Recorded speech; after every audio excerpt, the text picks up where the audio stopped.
Siendo las 8 de la noche, les damos la más cordial bienvenida a este conversatorio de Opción Mayor, donde tenemos acá tremendos invitados el día de hoy y vamos a estar hablando de un tema que aqueja a muchas personas mayores y a sus entornos de apoyo, los problemas de audición, cuáles son los riesgos de no tratarlas y cómo usar los audífonos.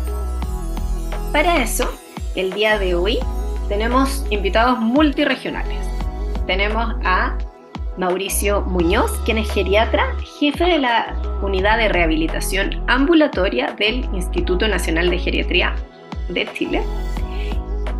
Y tenemos en Temuco a Álvaro Godoy, fonoaudiólogo, magíster en audiología. Él trabaja en la Universidad Católica de Temuco. Así que muy bienvenido, gracias por tomarse el tiempo de estar acá con nosotros y también darle la bienvenida a las personas que se han conectado, que están interesadas en este tema y que ya estamos logrando fidelidad desde Opción Mayor. Entonces, la primera pregunta que vamos a ir haciendo es en el contexto, bueno, nosotros dijimos 3 de marzo, no sé si sabían el 3 del 3, porque parecen 2 orejitas. Es el día... Sí. Ah, perdón. No me había dado cuenta, pero estaba muy buena. Parecen 2 orejitas. 2 orejitas, sí. El 3 del 3, o sea, el 3 de marzo. Es el Día Internacional de la Audición, entonces desde Opción Mayor nosotros quisimos poner un punto acá de precaución, de entender cuál es la importancia de tanto tratarla como cuál es el problema de no tratarla. Entonces, desde esa perspectiva, Mauricio, ¿qué tan Sí. común es la hipoacusia en las personas mayores? Y también si nos puedes explicar un poquitito a qué se refiere, porque de repente alguien puede decir, escucho distinto, entiendo distinto, como, ¿qué es lo que pasa? Si nos puedes contar un poquitito. Hola, buenas tardes, María José. Muchas gracias primero por la invitación. Un gusto participar en esta iniciativa muy linda de generar una red para personas mayores con conocimiento, ¿cierto? Bueno, en este sentido, como que tan común en la hipoacusia, es bastante común, mucho más de lo que uno quisiera, como todo en geriatría, está aumentando con la edad, ¿cierto? Con nuestro envejecimiento acelerado. Pero en términos prácticos y generales, ya desde los 50 años se dice que empieza una pérdida de la audición de más o menos un 40% de la población, pero muy leve. Y ya las personas, a medida que se van sumando décadas, se va como duplicando esta prevalencia de hipoacusia. Entonces podríamos tener en promedio, hay algunas cifras que son como de 70% en personas sobre 70 años y sobre los 80 años del 80%. Entonces, algo bien prevalente, muy frecuente y bien infravalorado, creo yo, creemos todos en la unidad de rehabilitación porque normalmente algo que se minimiza bastante y se pierden estas ventanas de tiempo que hay para poderla tratar para que no siga progresando. Em, ¿Cuál fue la otra pregunta, perdón? Entonces ahí, como ¿Mm? una persona, ¿cómo se puede dar cuenta que está perdiendo audición? Porque Ah, alguien perfecto. dice, puede ser que en algún momento se me taparon los oídos, Mm. resfrío, o uy, después me di cuenta, o qué sé yo, tenía un tapón de cerumen y después me di cuenta que habían ruidos que había dejado de sentir. Entonces, ¿cómo alguien se puede dar cuenta o el entorno de apoyo de esta persona Claro. mayor se puede dar cuenta? El oído es un órgano muy complejo que da una variedad de síntomas porque genera muchas funciones. Y tenemos funciones que son auditivas, de la sensibilidad del sonido, ¿cierto? Que son una de las cosas que uno podría ir dándose cuenta cuando se va disminuyendo, que habitualmente pasa desapercibido. Pero como uno se podría dar cuenta es que, dado que la sensibilidad al sonido disminuye para frecuencias altas, cuesta mucho, digamos, como discriminar y hacer entendible una comunicación, por ejemplo, en un ambiente con mucho ruido. Entonces uno empieza a entender poco en ambientes que no son muy controlados de la parte sonora, lo que dificulta la comprensión y ahí la comunicación se va empezando a perder, lo que genera un poquito de aislamiento. Entonces ahí tenemos como eso que empieza a costar comunicarse con las personas.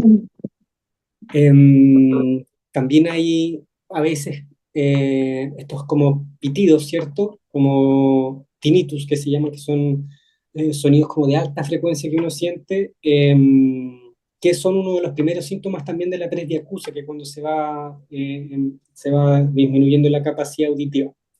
Ahí tenemos otro síntoma. Y las personas cuando tienen todos estos problemas para entender la comunicación se empiezan a fatigar un poco escuchando, se cansan tratando de entender, entonces también se leen un poquito y uno nota que puede notar que está un poquito menos conversador. Y de las otras cosas que el oído tiene funciones del equilibrio. El oído también participa en nuestra marcha, así como participa nuestra visión, ¿cierto? Entonces, cuando empieza a fallar la audición, también puede alterar nuestro equilibrio de alguna forma y se puede empezar a alterar, digamos, como la estabilidad que uno tiene para caminar y asociarse muchas veces a caídas, que es donde ahí nosotros actuamos en el hospital de día del Instituto Nacional de Geriatría donde trabajo, que en la clínica de caída, digamos, es muy frecuente ver hipoacusias o pérdidas auditivas de los dos oídos no corregidas, sin audífono, digamos, y que no tienen buen rendimiento en la rehabilitación del equilibrio, porque para eso es muy necesario el tema de las adaptaciones, ¿cierto? Como los audífonos. Los que se vienen integrando, estamos conversando con el doctor Mauricio Muñoz. Él es geriatra, jefe de la unidad de rehabilitación ambulatoria del Instituto Nacional de Geriatría. Y ahora lo que quiero preguntar es si es que hay causas que sean reversibles, así como decir, mira, esto me pasó, pero después yo puedo mejorar un montón mi calidad de vida, incluso sin el uso de audífonos o de otros dispositivos. Las causas reversibles de esto podrían ser, como tú lo mencionabas recién, el tapón de cerumen, que es lo más frecuente, ¿cierto? Entonces, nosotros, por ejemplo, en esta clínica de caída, siempre lo primero que vemos, otoscopía, ver que no hayan tapones y si hay lavarlos, porque eso mejora bastante. Otras causas, por ejemplo, son las estaciones como de alergia, donde se inflaman las vías respiratorias como internas y eso genera que también haya una pérdida de la audición. Em, ¿Qué otras cosas? Por ejemplo, hay cosas que podrían ser como más o menos reversibles o evitar el daño, por ejemplo, el uso de fármacos que podrían ser que dañen el oído, ¿ya? Ototóxicos, como algunos fármacos que se usan para las infecciones urinarias, como la gentamicina o la neomicina. Son fármacos igual más complejos, pero igual hay que tenerlo en cuenta en caso de alguna indicación y sobre todo si son una repetición, porque podrían generar pérdida auditiva y más que reversible, si uno los detiene, se para el daño. Y ahí también acá a las personas que nos están viendo y escuchando, si es que tienen alguna pregunta, por favor, hágala a través del chat, porque de repente uno dice, mira, cosas tan como tratables como una alergia, de repente puede generar esta pérdida auditiva. ¿Y hay enfermedades asociadas a una pérdida de audición? Claro, hay enfermedades que son asociadas tanto que pueden causar pérdida de audición como la diabetes, por ejemplo. Una diabetes muy mal controlada, aparte de generar el daño de la vista, que es lo más frecuente, también es un daño auditivo. La artritis reumatoide también podría generar pérdida de audición por este componente inflamatorio tremendo que tiene.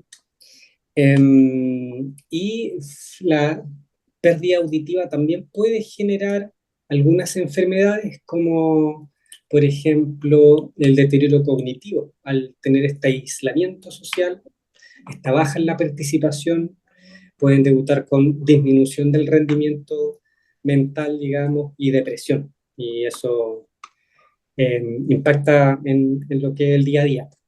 Absolutamente, muchas gracias por esas respuestas, Mauricio. Y ahora, para los que vienen llegando, también les quiero contar que acá estamos con Álvaro Godoy. Él es fonoaudiólogo, vive en Temuco, es magíster en audiología y trabaja en la Universidad Católica de Temuco. Y audiología, para los que no hayan escuchado antes ese término, ¿qué significa? ¿Qué estudia la audiología? Bueno, primero que todo, agradecer la invitación, María José, y a todas las personas que están participando. Me alegra mucho poder estar aquí hablando de algo que me apasiona y que mucha gente también puede llegar a eso.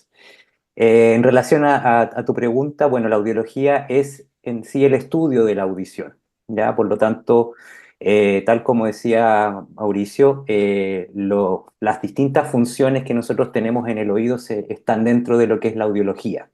Por lo tanto, cuando estudiamos cómo es el funcionamiento del oído en base a la capacidad de escuchar, como también la capacidad del equilibrio, es todos esos ítems que engloba el estudio y la aplicación de lo que es la audiología. En relación a la pérdida auditiva, como, ¿cuáles son las consecuencias de no tratarla? Porque de repente empieza a parecer que las personas se acostumbran a escuchar menos, tal como nos decía Mauricio, puede ser que de repente se aíslan más o que no entienden conversaciones o que no lo atribuyen a algo que se pueda tratar. ¿Cuáles serían las consecuencias de no llegar a tiempo? Bueno, complementando también lo que decía Mauricio inicialmente, aquí las complicaciones son variadas realmente. Siempre hay un comienzo que tiende a ser un poquito más insidioso, un poquito más, por así decirlo, más calmado, en el fondo donde nos cuesta escuchar ciertos sonidos, nos cuesta escuchar a algunas personas un poco más que a otras. También algo muy arraigado en las personas chilenas, cuando vamos envejeciendo, el procesamiento de la información va disminuyendo, por lo tanto, el hecho de que el chileno hable muy rápido también es algo que complica muchas veces a las personas que tienen esta pérdida auditiva que se llama presbiacusia. Entonces, inicialmente, como te digo, María José, va comenzando de a poco, me pierdo de una palabra, me pierdo de algunas partes de la conversación y de a poco esto, como la presbiacusia va avanzando en el tiempo, ¿cierto? A medida que se va deteriorando nuestro cuerpo con el paso de los años, eh, y ya van generando otro tipo de complicaciones, como por ejemplo ya es el hecho que es una característica muy importante de la pérdida auditiva, que es el aislamiento social. El hecho de cómo me está costando escuchar, me está costando llevar la conversación, me está costando participar de los almuerzos, de las reuniones con los amigos, me empiezo a restar de participar en estos eventos porque entiendo la mitad o entiendo muy poco de lo que se está conversando. Cuando me toca intervenir ya se está hablando de otra cosa. En fin, todo ese tipo de complicaciones va generando de que la persona se vaya aislando socialmente. ¿Y qué es lo que puede llegar a producir eso también de forma muy importante, que también lo mencionó Mauricio? Es el deterioro cognitivo, que puede llegar, ¿cierto?, a producir alguno de los tipos de demencia. En los últimos estudios científicos se ha visto de que hay mucha correlación entre la pérdida auditiva y el desarrollo de deterioro cognitivo que puede llevar, como les decía, al desarrollo de algún tipo de demencia, sobre todo la demencia tipo Alzheimer, que es la que más está relacionada con la pérdida de audición. Por lo tanto, María José, contestando y resumiendo tu pregunta, podemos empezar desde no entender algunas palabras hasta que esto ya me empiece a dificultar mis facultades mentales.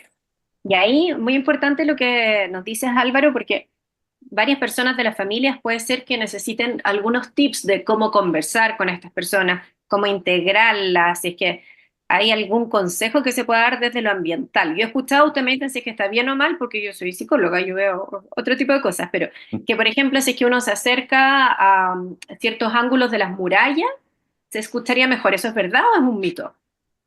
Eh, Mira, ay, claro, por temas acústicos puede que efectivamente sí se genere una cierta resonancia que pueda beneficiar. Pero yo, desde la experiencia y de lo que he podido estudiar, lo que más recomiendo cuando tenemos a una persona, un familiar, un amigo que tiene problemas para escuchar, bueno, idealmente que se pudiera corregir a través de uno de los distintos tratamientos que existen, que sobre todo es el uso de audífonos, ¿ya? Que Lo que hacen estos audífonos principalmente es amplificar la señal, ¿cierto? Amplificar todos los estímulos que tenemos en el ambiente para que lleguen adecuadamente a mi oído. Y para complementar un poco eso, lo ideal, si es que estamos ocupando audífonos, si es que está esta posibilidad, es disminuir la velocidad a la cual yo hablo, por ejemplo. ¿Ya? Eso también, como les decía, como hay también un enlentecimiento del procesamiento de la información, el hecho de que yo hable más lento, que no tiene que ser exageradamente lento, sino que de una forma más calmada, ya eso a mí me permite entender de mejor forma lo que se está hablando. Otra cosa importante que también tiene relación con lo que decías tú, María José, y también lo mencionó Mauricio, es el hecho del ambiente donde yo voy a conversar. Si es que yo, por ejemplo, estoy en un ambiente muy ruidoso y tengo que conversar con una persona, probablemente ese ambiente va a ser difícil para mí poder entender.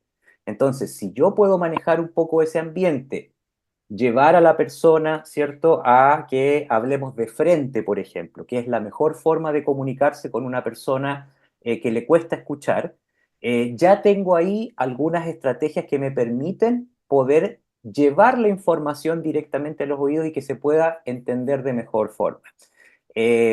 Por lo tanto, todas esas estrategias, sobre todo el hablar un poco más lento, el hablar de frente, porque también hay algo muy importante que hacemos incluso naturalmente, que es la lectura de los labios. ¿Ya? A todos nos ha pasado aquí que estamos en un lugar a lo mejor muy ruidoso y nos apoyamos visualmente de los labios. ¿Ya?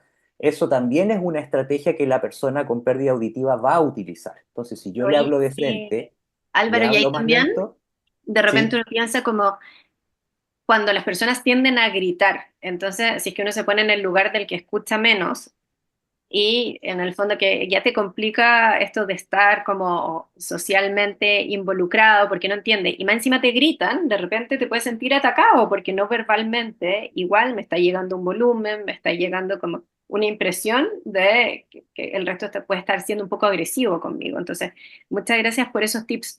Y tanto Álvaro como Mauricio, si quieren contestar, nos ponemos ahí a los dos en pantalla. ¿Cómo elegimos un audífono? ¿Qué criterios debiéramos ocupar? Bueno, no sé, Mauricio está silenciado ahí. No, yo creo que ahí Álvaro es el indicado para contestar también. Perfecto, no te preocupes, Mauricio. Bueno, en el tema del audífono hay cosas importantes que uno tiene que hacer previamente, que es, primero tenemos que saber cuánto escucha la persona. Porque eso es algo fundamental en la decisión de qué audífono vamos a nosotros a utilizar, ¿ya? Y eso me lo da principalmente un examen que se llama la audiometría, ¿ya? Que en el fondo es una medición de cuánto y cómo escuchamos cada una de las personas, ¿ya? Entonces, creo que es necesario, aparte de la observación a través de una toscopía, ¿cierto? Y otros procedimientos que son rutinarios, la audiometría es el examen que a mí me va a decir qué necesidades auditivas tiene la persona. Y en base a eso, yo puedo decidir, ¿cierto? Si necesita un audífono a lo mejor de tecnología más avanzada, ¿cierto? Necesita una mayor cantidad de canales, que en el fondo es una forma de cómo yo proceso la información para que llegue de la mejor forma posible a el oído del paciente, ¿cierto? ¿Qué sonidos le cuesta escuchar más? Si son los más chillones, los más agudos o los más roncos, también eso es algo para mí que me interesa como para saber qué es lo que necesita. Y bueno, todo eso me puede llevar a mí a decidir dentro de la gran gama de opciones que existen actualmente en el mercado, saber qué audífono es el indicado para esta persona. Y ahí tenemos el audífono, la persona ya se decidió. Vamos a hablar después de un poquitito de el GES, de estas garantías explícitas en salud. Vamos a hablar un poco también con nuestros invitados de, en el fondo, de esta elección que se toma. Y cómo cuido el audífono, porque también algo muy habitual es que las personas dicen, no, es que después la pila no me funcionó, no lo pude graduar, me quedé con el audífono, ya no lo ocupo, se me perdió el audífono. Entonces, cuéntanos un poquitito de eso, Álvaro. Bueno, los cuidados básicos de un audífono no distan mucho de cualquier artículo electrónico, ¿ya? Como para que nos podamos contextualizar desde ahí. Lo más importante para un audífono, como les decía, y siendo este un artefacto delicado, es ojalá evitar de que este aparato se golpee, por ejemplo, se caiga, ¿ya? Por eso todos los audífonos vienen con una cajita protectora que evita que si se me cae y el audífono está dentro, no debiese haber ningún problema. Lo mismo también que se moje, ¿ya? Es muy típico que me ha pasado harto con personas de que se lavan el pelo o incluso se meten a la ducha con el audífono puesto y ahí lamentablemente es muy probable de que el audífono deje de funcionar como cualquier artículo electrónico, ¿ya? Esas son un poco las cosas que tenemos que tener cuidado. Lo que sí, bueno, actualmente la tecnología ha permitido un poco evitar esto. Ya tenemos audífonos a prueba de agua, ya tenemos audífonos también que son mucho más resistentes a los golpes, a las caídas, pero todavía los audífonos que más se entregan son propensos a sufrir estos daños que mencionaba anteriormente. Muchas gracias por eso. Les queremos contar ahora, bueno, para los que se vienen uniendo, que estamos con el doctor Mauricio Muñoz, jefe de la Unidad de Rehabilitación Ambulatoria del Instituto Nacional de Geriatría, el fonoaudiólogo Álvaro Godoy, magíster en audiología de la Universidad Católica de Temuco, y en el contexto también de Opción Mayor. Estamos Carolina y yo, socias cofundadoras. Carolina, ¿quieres contar alguna novedad de Opción Mayor? Hola, buenas tardes, buenas noches. Primero agradecer a todos los participantes y por sobre todo a Mauricio y Álvaro que generosamente han querido estar con nosotros hoy día y compartir sus conocimientos y experiencias. Contarles de Opción Mayor, bueno, queremos entregar información de manera gratuita a las personas que necesiten tomar decisiones en relación a productos y servicios. En este caso, por ejemplo, audífonos, ¿cierto? En donde tenemos un directorio de datos con empresas y servicios y profesionales, ¿cierto? Amigables con personas mayores y por otro lado un blog de notas elaboradas por especialistas en temáticas de consultas frecuentes. Les dejé en el chat el link www.opcionmayor.com y con el anexo, ¿cierto?, de la nota que tenemos en relación a hipoacusia o sordera, como también se le denomina más coloquialmente, ¿cierto? Así que muchísimas gracias, los invitamos a revisar la web. Gracias, Carolina. Volviendo con el tema del GES que había anunciado. Mauricio, tú que estás en la salud pública chilena, cuéntanos un poquitito de este GES, de estas garantías explícitas en salud y cómo se puede beneficiar una persona que tenga hipoacusia. El GES dentro del sistema público, para acceder a uno lo tiene que hacer desde su red base, ¿cierto? Desde su consultorio, desde su CEFAM, desde su COSAM, desde el médico que lo esté evaluando inicialmente dentro de la comunidad. Y cada comuna, cada lugar tiene su derivación por mapa a un centro que tiene esta prestación, ¿cierto? De audífonos. Para acceder a el médico del consultorio, por ejemplo, o del CEFAM, lo interconsulta en un hospital más grande, donde se confirma el diagnóstico con exámenes y la evaluación por especialista. Entonces ahí se hace la audiometría, se ve por el otorrino, ¿cierto?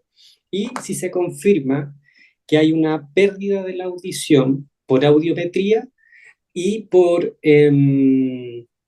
digamos, diagnóstico del otorrino, que es de los dos oídos, es decir, que hay una pérdida bilateral y la persona tiene más de 65 años, empieza a correr el GES.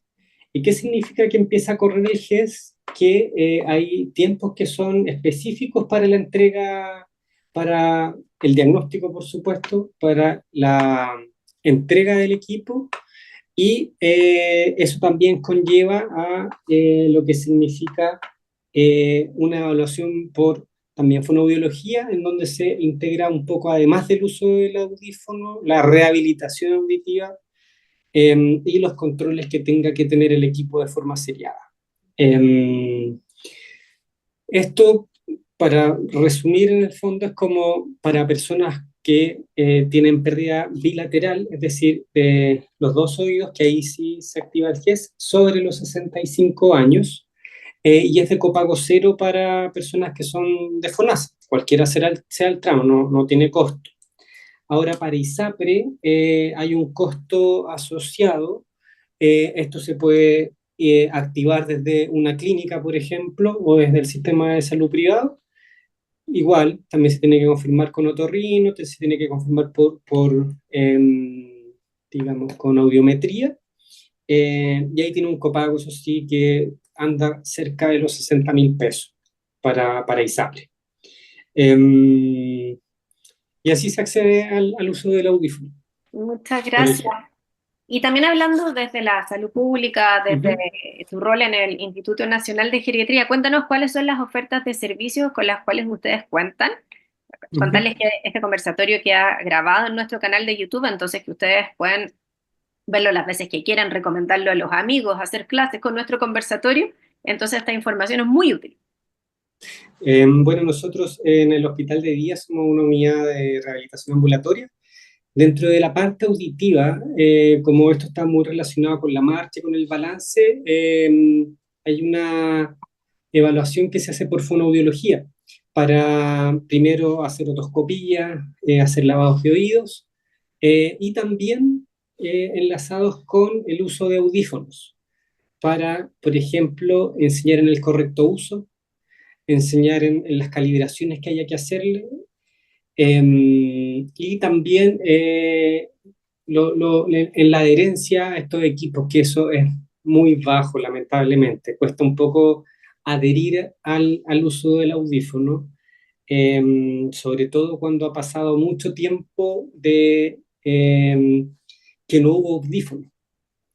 Ya, después cuesta acostumbrarse a tener eso y la gente se empieza como a enredar un poquito más, pero eso hay que tenerle paciencia y adherir en el fondo. Y eso asociado a trastornos de marcha o de balance o sin trastornos de marcha. Y en general en el hospital de día nosotros somos una unidad de rehabilitación bien grandota igual. Vemos desde cuidados posteriores a la ortopedia, pacientes con cirugía por fractura, prehabilitación oncológica para titulación de quimioterapia, para preparar para pabellón. Hacemos rehabilitación de incontinencia urinaria también para mujeres sobre 60 años, rehabilitación de pacientes con osteoporosis y sarcopenia. En fin, podría estar hablando un rato de eso, pero para preservar la funcionalidad de las personas mayores. Ese es nuestro objetivo en general a través de la rehabilitación. Muchas gracias por tu respuesta.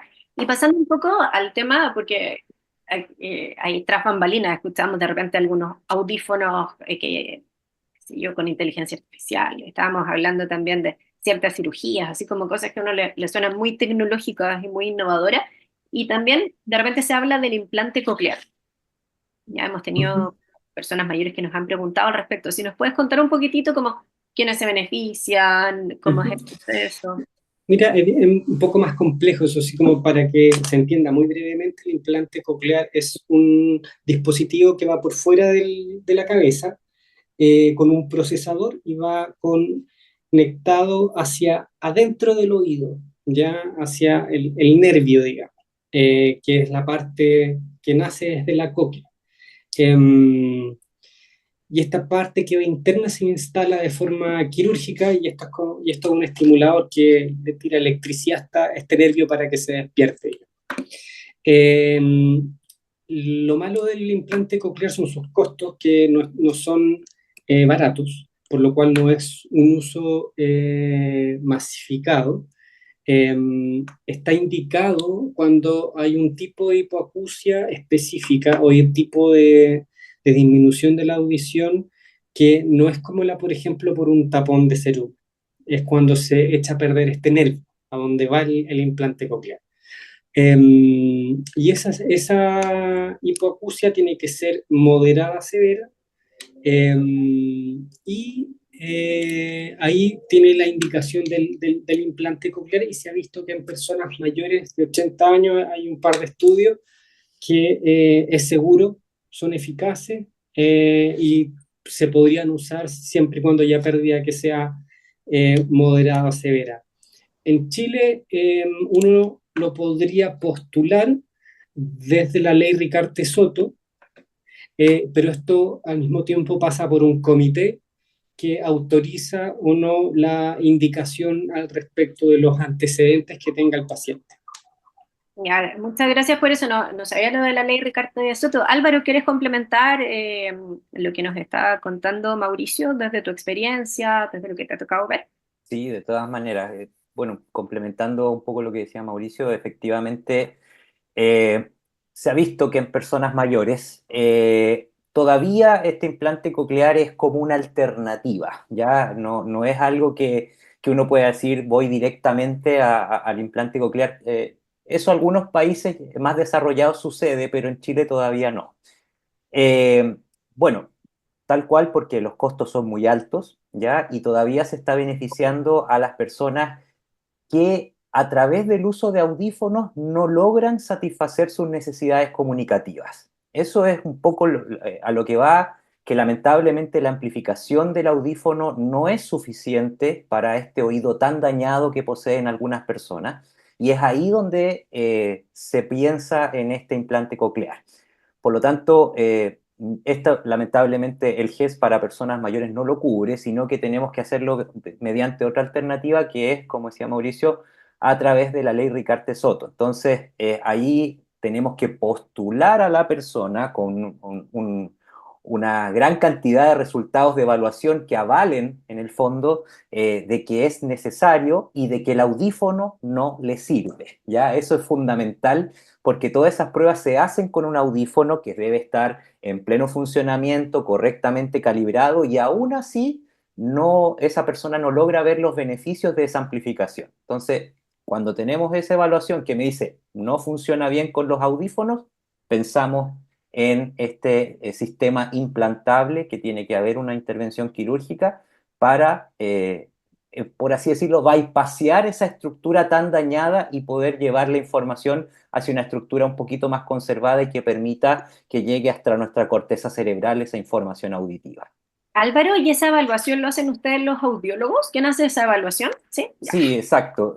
Bueno, hay dentro de la batería hay, eh, bueno, sobre todo muchas pruebas audiológicas que tienen que ver sobre todo cómo yo recibo la palabra, cómo yo recibo la comunicación hablada en distintos ambientes, ya con el uso de audífonos siempre. Y bueno, también se sugiere una evaluación psicológica porque también tienen que estar algunas características especiales eh, para que esto tenga un buen término, sobre todo porque, bueno, se ve de que las personas tienen que tener ciertas características para que esto sea beneficioso y también el costo que asume, entre comillas, el Estado tenga un beneficio real. Ya, qué interesante. Y con esto que decíamos como lo más moderno, de repente estos audífonos que tienen conexiones con los celulares, inteligencia artificial, como, ¿qué se viene? Así como si es que alguien nos está viendo, escuchando ahora o después a través del canal de YouTube y soñando, ¿qué es lo que se viene? Bueno, lo que viene ahora, en definitiva, sí o sí, es la inteligencia artificial. Eso ya es una realidad.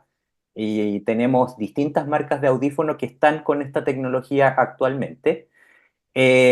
Ahora, para entender cómo puedo yo, cómo veo un audífono con inteligencia artificial, eh, uno cuando tiene un audífono, antes manualmente tenía que hacer ciertos cambios. Por ejemplo, los audífonos antes tenían la posibilidad de subirle el volumen, bajarle el volumen, dependiendo de dónde yo estaba, y también de cambiar los programas. ¿Ya? Los programas, en definitiva, son calibraciones que yo hago para distintos contextos que yo tengo en mi día a día. ¿Sí? Y eso yo lo puedo controlar con un botón y también con el control del volumen. Actualmente eso ya no existe. Todo lo hace la inteligencia artificial en base a que, por así decirlo, lee el ambiente sonoro en el cual estoy e inmediatamente el audífono cambia el programa, por ejemplo, si estoy con mucho ruido, a un programa silencioso porque ese es el que debiésemos utilizar en este contexto ruidoso, ¿sí? O si alguien me está hablando de atrás, por ejemplo, inmediatamente eso lo capta la inteligencia artificial y cambia el programa para abrir el micrófono de atrás y poder recibir de mejor forma el estímulo que estoy yo recibiendo desde esa dirección. Eso es un poco lo que está ocurriendo en palabras simples con la inteligencia artificial. En el fondo, lo que me permite a mí es tener que prácticamente no tengo que controlarlo, ¿ya? El audífono se va controlando solo dependiendo del contexto sonoro en el cual yo estoy expuesto. Muchas gracias por esa respuesta, Álvaro. Y Mauricio, como en términos de la rehabilitación, de todo este tema que estamos hablando desde ustedes, esta unidad de rehabilitación del Instituto Nacional de Geriatría, lo que está pasando en otros países, como cuál es el sueño ahí desde estos equipos que se dedican mucho más al tema de rehabilitación. En ese sentido, primero es tratar de hacer un acceso un poco más amplio a este tipo de prestaciones de rehabilitación, porque lo que hay ahora todavía son dispositivos que son lujos pequeños como islas, ¿cierto? Em, lo importante sería primero poder tener más personas capacitadas, más especialistas que puedan digamos, hacer más atención en este sentido y poder, digamos, como hacer una intervención mucho más temprana de lo que se hace ahora, porque ahora la intervención es un poco tardía. Em, que es para la salud, digamos, y hacer de verdad una rehabilitación auditiva. Yo creo que eso, si me preguntan a mí, sería como lo más ideal. Ahora, el uso de dispositivos como con mayor o menor tecnología siempre van a ser una ayuda, pero lo importante, además de tener el dispositivo, el acompañamiento que hay que hacer ahí al paciente a través de eh, todo un equipo de profesionales que se encarguen de la rehabilitación, porque esto participa tanto un fonoaudiólogo, puede ayudar también un kinesiólogo, y con las valoraciones constantes. Pero sin duda, y un mensaje como para las personas que nos estén escuchando, es que lo importante de esto, o lo mejor sería como que se iniciara un manejo en etapas un poquito previas, cuando uno ya empieza con el síntoma, no digamos como normalizarlo, no subirle más el volumen a la tele, digamos, sino consultar por esto y si tiene indicación de audífono, usarlo. Eso, la Muchas gracias adherencia. por esa respuesta. Y ahí también lo que nos gusta en Opción Mayor es empoderar a las personas mayores mismas, o sea, a las que nos están viendo, nos están escuchando y que lleguen con este mensaje de las intervenciones tempranas a quienes pueden estar viviendo con estos problemas y también prevenirlos en uno mismo. Álvaro, y desde las familias, ¿cómo se trabaja con las familias? ¿Qué consejos les darías tú? Si es que uno lo ve, por lo menos desde mi práctica clínica, como más en salud mental, de repente esto lleva muchos conflictos de pareja, lleva conflictos familiares, en los vínculos abuelos-nietos, de repente, en estos como estereotipos hacia la vejez, de hablarle muy fuerte a una persona mayor, muy modulado. Entonces, ¿qué nos puedes decir al respecto?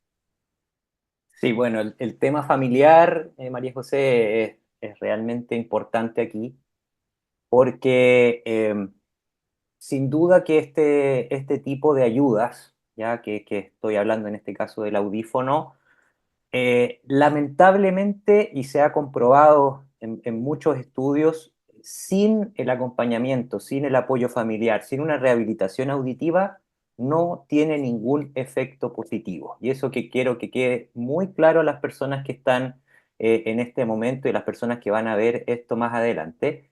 Esto es un continuo. El audífono, el que yo empiece a ocupar un audífono es un comienzo de esto, nada más, porque yo los verdaderos beneficios los voy a ir viendo a medida que voy estimulando mi audición y voy recuperando, por así decirlo, algunas funciones que a lo mejor hace mucho tiempo ya las había perdido. Entonces, en este contexto, el papel de la familia es fundamental, ¿ya? Sobre todo, bueno, desde el diagnóstico, pensando en que una persona debiese, tal como decía Mauricio, ir lo más tempranamente posible a consultar, a que se haga un diagnóstico para que ese diagnóstico llegue a un tratamiento efectivo. Y por otro lado es el acompañar a esta persona, ¿ya? ¿Y cuál es el rol ahí de la familia? Sobre todo es integrar, primero que todo, a esta persona si a lo mejor ya estaba ocurriendo este tema del aislamiento social, volver a integrarlo. Eh, ya muchas veces, y tal como decías tú, María José, esto de hablarle fuerte, de que se necesitaba que la tele estuviera fuerte, de que uno hablara fuerte con él, ese trabajo ya lo hace el audífono, por lo tanto no es necesario. Como les decía anteriormente, ¿qué es lo importante aquí? De que yo pueda hablarle pausadamente a esta persona que ocupa audífonos, que lo hable con calma, ¿cierto? Para que pueda procesar de mejor forma la información que yo le estoy entregando. Eh, y como les decía también, el hecho de mantener un volumen estable que sea normal. Lo otro es, ojalá, hablar de frente con las personas. Eso también es muy importante.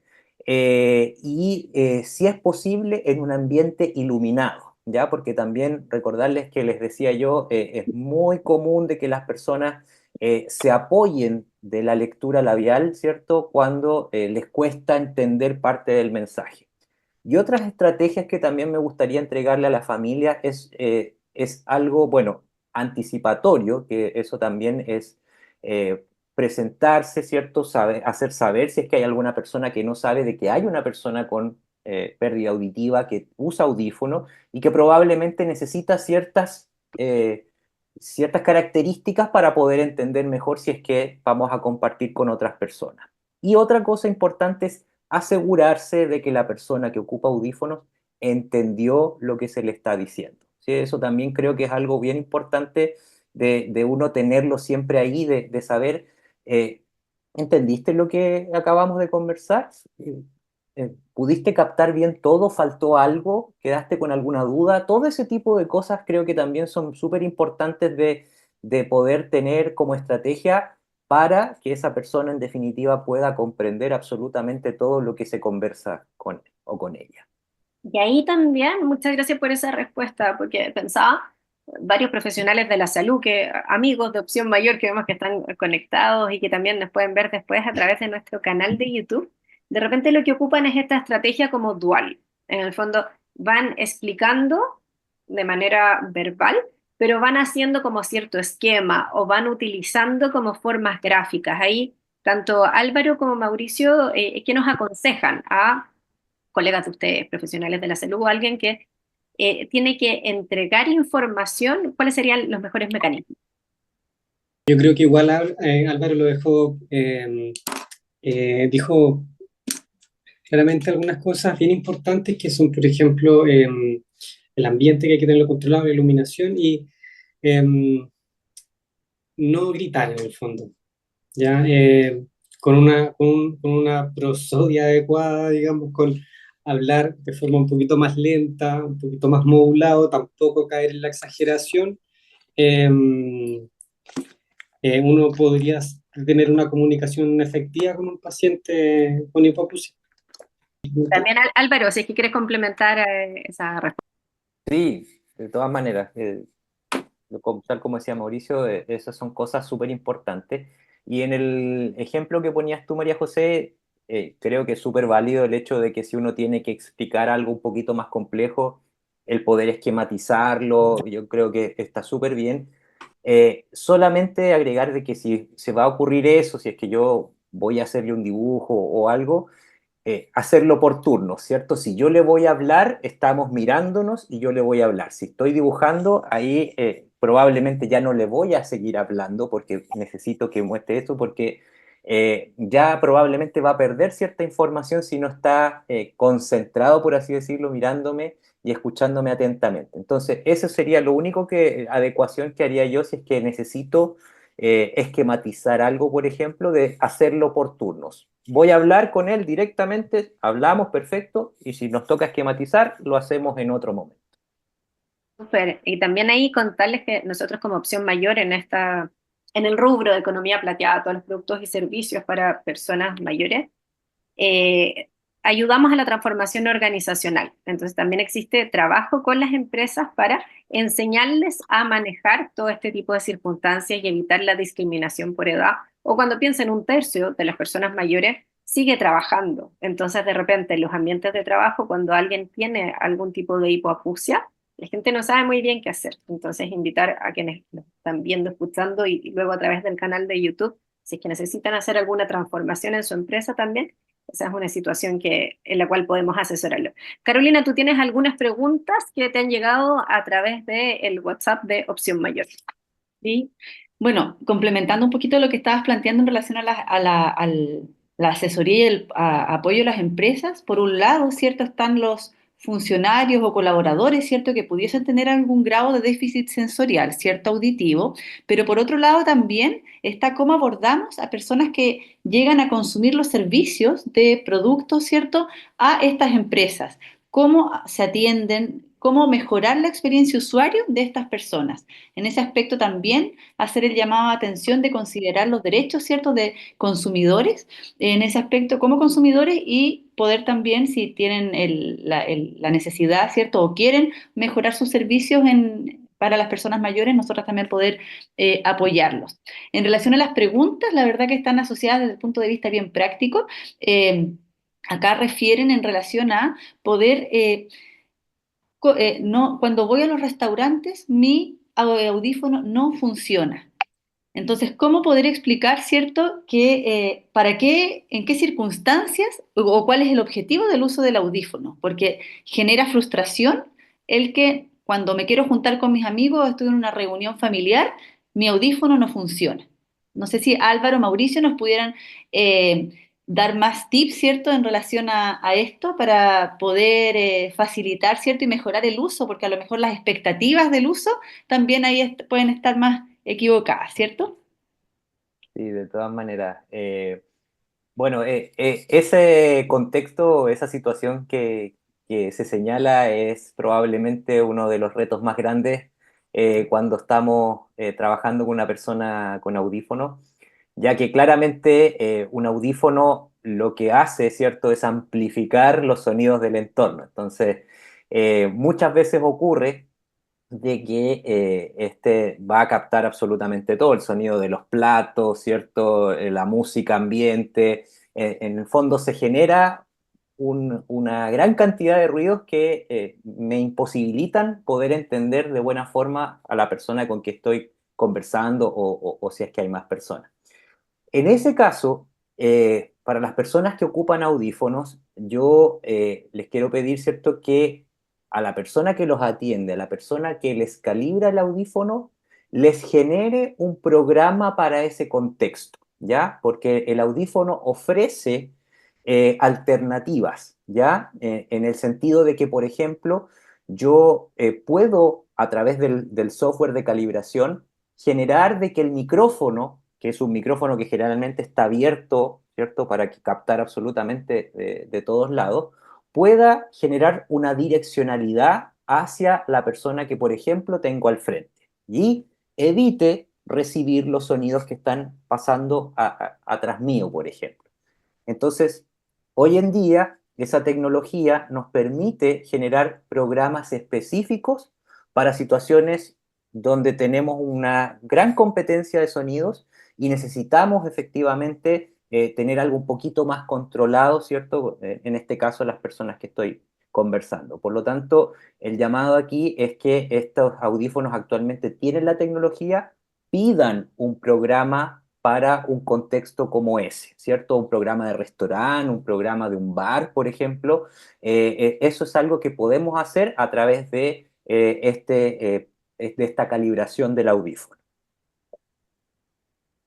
Muchas gracias, Álvaro.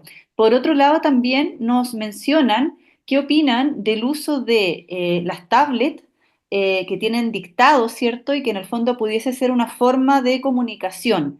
Eh, y cómo nos puede apoyar eso en el fondo cuando no me está escuchando bien, la persona puede leer y después lo que escribe la tablet. Eso es lo que refieren acá.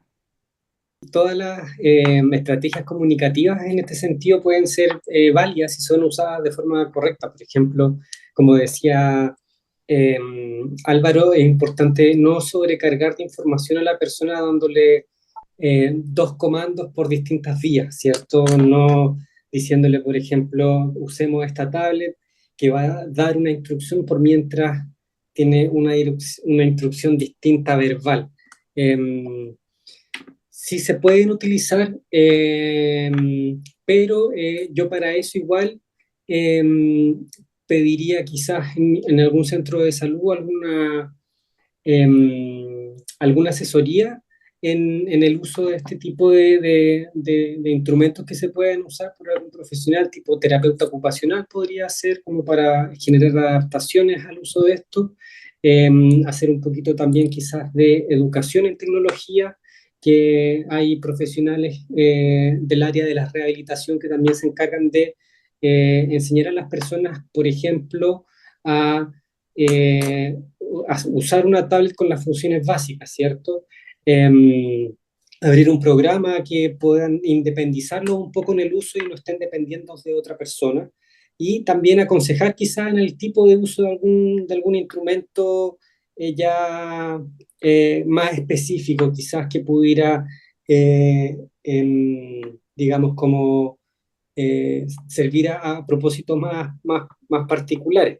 Y podrían ser incluso de repente, bueno, esto ya es en rehabilitación de otros casos también, pero de repente el uso de pizarras que se podría ajustar a otro tipo de recursos también podría también ser de ayuda, pero para esto yo creo que es parte de lo que veíamos de rehabilitación, ¿cierto? De rehabilitación auditiva. Entonces, para eso sería prudente igual poderlo llevar a través de un equipo que también acompañe el proceso. Buenísima, muchas gracias. Ujú. Otra pregunta que nos hacen por interno antes de pasar a darles el micrófono para algo que quieran comentar. Cuando uno limpia el audífono, que esta es una pregunta que nos hacen desde el WhatsApp Business de Opción Mayor. Cuando uno limpia el audífono, ¿con qué lo limpia? Eh, lo ideal para la limpieza del audífono, bueno, todos los audífonos vienen con un kit de limpieza, ¿ya? Que generalmente se compone de un pañito, un cepillo, y eso me permite a mí generarle la limpieza absolutamente de todo el audífono. Lo importante es que esta limpieza en primer lugar se haga en seco, ¿ya? Nunca mojar el audífono tal como habíamos conversado, ni humedecerlo, tampoco es necesario, pero lo más importante es remover probablemente el cerumen que se va a ir juntando en la parte del molde, que es lo que va dentro del oído en definitiva, y eso tiende a acumular una gran cantidad de cerumen. Entonces, lo importante es que con ese kit de limpieza, sobre todo con el cepillo, podamos, ojalá todos los días, si no es posible una vez cada 2 días, poder ir limpiando este molde, ¿cierto? Para remover esa gran cantidad de cerumen que probablemente va a ocurrir, ¿ya? Porque si se acumulan demasiado, lo que va a pasar es que ese molde se va a tapar. ¿Y qué vamos a sentir nosotros como usuarios de audífono? Que el audífono no funciona, ¿ya? Entonces, esa es sobre todo lo fundamental. Y en el caso del audífono, que es el aparato propiamente tal, que se pase el pañito para remover alguna suciedad superficial y con eso es suficiente. No requiere de una mayor limpieza el audífono. Muchas gracias. Y ahí también me ha tocado ver en las familias como de repente, si quieren cooperar, hay algún hijo, hija, yerno, nuera, que empieza a tener esta función o empieza a cooperar con esta función y se va volviendo una rutina y eso también lleva a un vínculo mucho más cotidiano, desde ir conversando qué es lo que le pasa y los va uniendo como familia. Así que también es bien bonito cuando eso ocurre. Les dejamos el micrófono abierto, Mauricio y Álvaro, nos quedan poquititos minutos para que den sus mensajes finales, pasen aviso, etcétera, etcétera.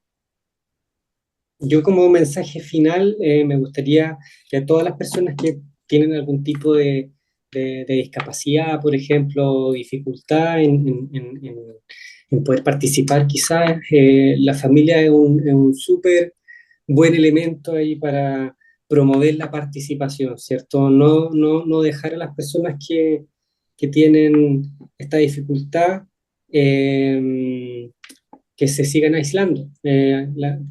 Aquí todo tipo de terapia va siempre enfocada en lo que es calidad de vida.